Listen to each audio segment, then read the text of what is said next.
I don't know how you can say this, but if you don't mind that the Browns lost a tough one, you saw one of the most exciting games that has been, well, certainly since the new stadium is there, First Energy, and going way back into the municipal stadium days. This was a game that it was nonstop, and once you think you have it figured out, you didn't. Oh my gosh.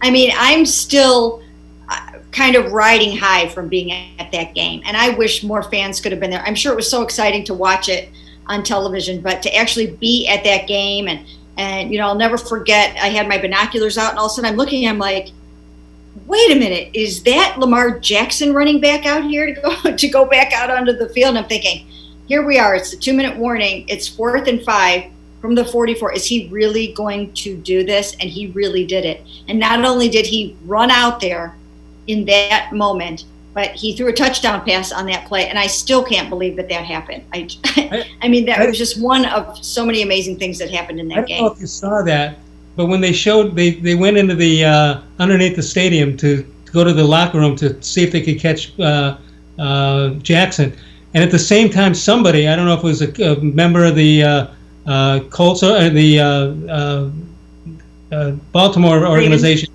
but the door opened, like how restaurants. Remember when we used to have restaurants? You'd open the door and you'd be careful of the other one exiting. And that I thought that he was going to go down on that one, but he's shifty enough to get around it. But did you have any problem with? We haven't had a chance to really talk about the coaching decisions of the Browns coach, and yet he made a couple of calls that I thought were questionable. Going for it on 4th and 4, last sequence of plays. I'm not sure if I would have done it the same way, although it's easy to say once it doesn't work.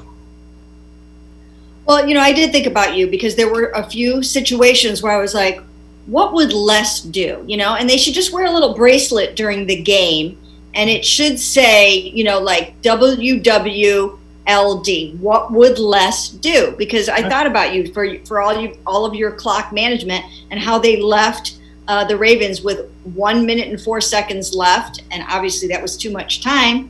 And I was wondering if you would have called the game a little bit differently there, but we did ask him a little bit about that today. Yeah, is it fair to? I mean, it doesn't do you any good if you save time, but you don't get the score. So that doesn't do you any good. So I think you take what you can get in a situation like that. And we didn't like the outcome, but I think he had to get on the board somehow, some way. And by the way, are we done with criticizing Baker Mayfield as to whether he can be a franchise quarterback or not? Are we done with that? You know what? He needed to show some things, though. I mean, when he came out of that Pittsburgh game, he still had not shown or proven that he was the guy to get this job done.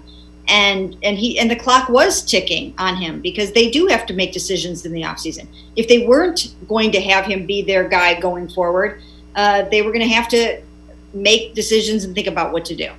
But he has stepped up to the plate. He's come up off the mat, and I don't think there is any question anymore in the mind of the organization about whether or not he is their guy. I think he's now flourishing in the system.